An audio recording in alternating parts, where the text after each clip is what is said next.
Pace up. Learn and grow.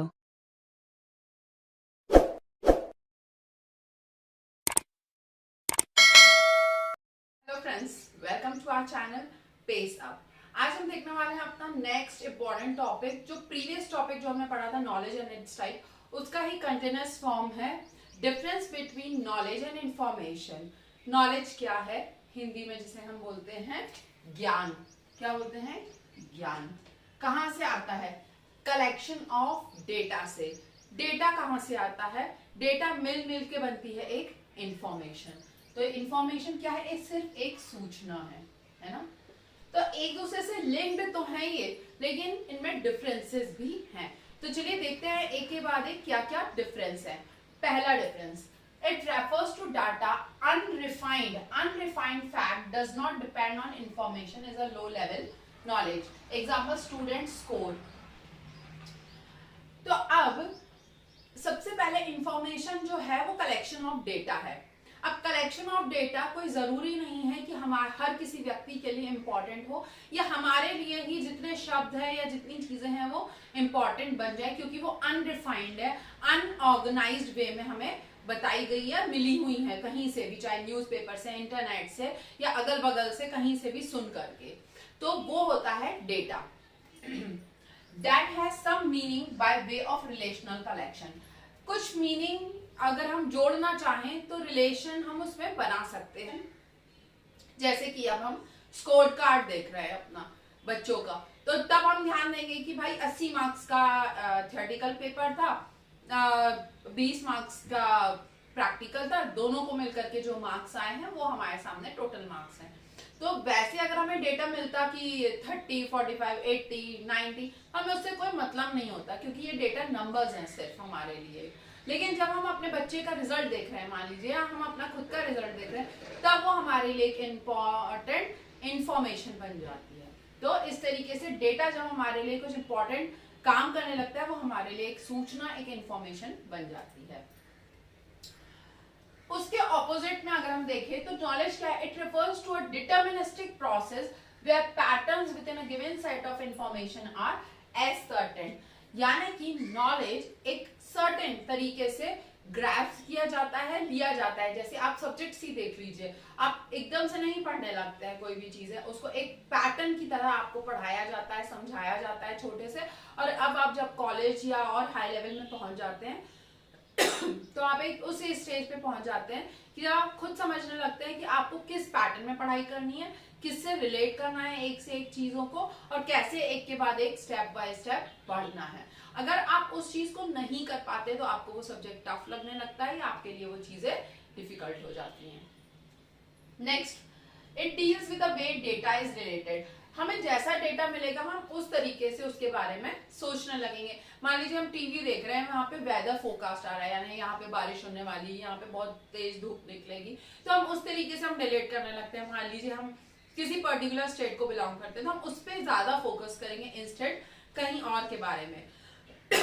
या हम अपने स्टेट से कहीं और ट्रैवल करने वाले हैं, तब हम जरूर उस बात पे ध्यान देंगे कि भाई वहां पे कैसा मौसम रहने वाला है अगले 3 दिन में, अगले हफ्ते में जो हमें ट्रैवल करना है। नेक्स्ट है, it examines pattern with in a given set of information. बिल्कुल, जो नॉलेज होता है वो गिवन सेट ऑफ इंफॉर्मेशन में रिस्ट्रिक्टेड होता है। अगर आप सब्जेक्ट वाइज देखें तो साइंस का नॉलेज आप साइंस से रिलेट करोगे, मैथ का नॉलेज आप मैथ से रिलेट करोगे, इंग्लिश का नॉलेज आप इंग्लिश से रिलेट करोगे, ग्रामर से ग्रामर रिलेट करोगे।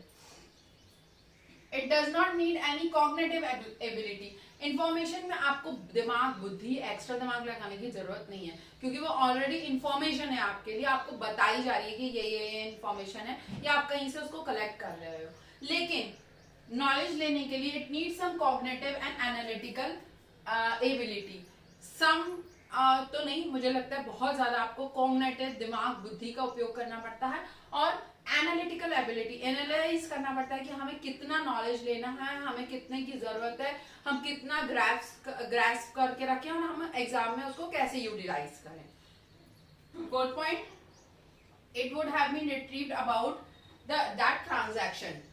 तो हम इसको वन बाय वन रिट्रीव कर सकते हैं, यूज कर सकते हैं।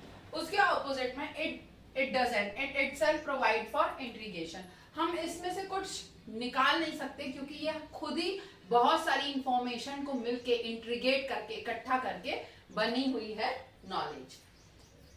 हर इंफॉर्मेशन नॉलेज नहीं हो सकती, इसलिए क्योंकि हर चीज हमारे काम की नहीं हो सकती है। मान लीजिए अगर आप साइंस के स्टूडेंट हैं तो आपके लिए कॉमर्स या बाकी चीजें आपके काम की नहीं है।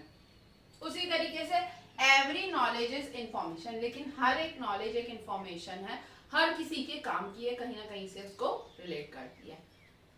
Next point, transfer of information is easy. बहुत इजी है ट्रांसफर ऑफ इंफॉर्मेशन। आप नॉर्मल बच्चों को दिखाओ, देखो वहां कितनी बारिश हो रही है, बाढ़ आई है, पानी गिर रहा है, तो उनको भी वो समझ में आ जाएगी।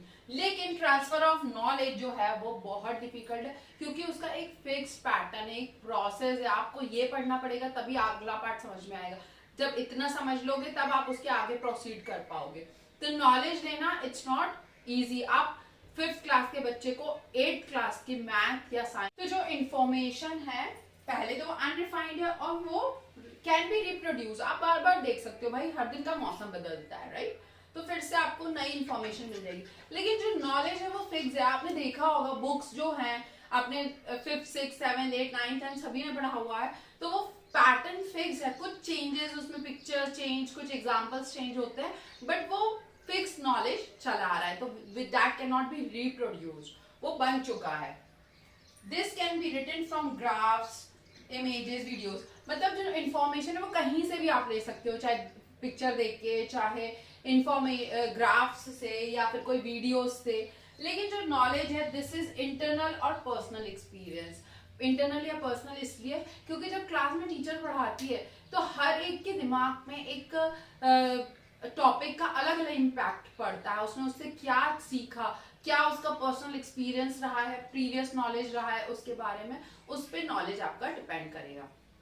तो इस तरीके से हमने टॉपिक कंप्लीट किया, अपना difference between knowledge and information. Video पसंद आया तो लाइक शेयर सब्सक्राइब जरूर करें। नेक्स्ट वीडियो तक के लिए thank you and bye bye.